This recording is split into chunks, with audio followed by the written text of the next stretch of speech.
বাড়ির পাশে যত জমি টমিন আছে সব জমিনের মধ্যে হাল বাওয়া হয়ে গেছে।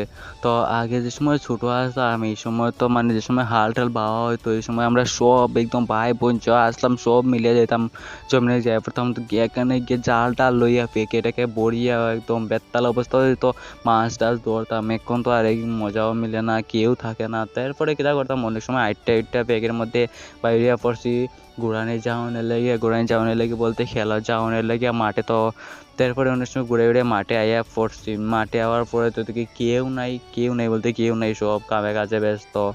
তারপরে অনেক সময় ঘুরে ঘুরে তারপরে আইয়া পড়ছি বাড়ির সামনে তো দেখি মানে এত সুন্দর ভিউ।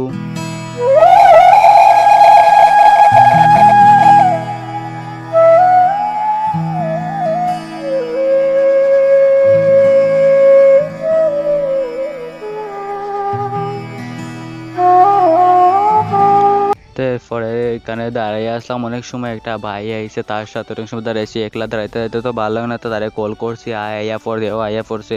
তারপরে এখানে দুটা ভাইয়া গল্প সল্প করতেছিলাম। তারপরে হঠাৎ দেখি একটা হাতি আইসে, ওয়াও।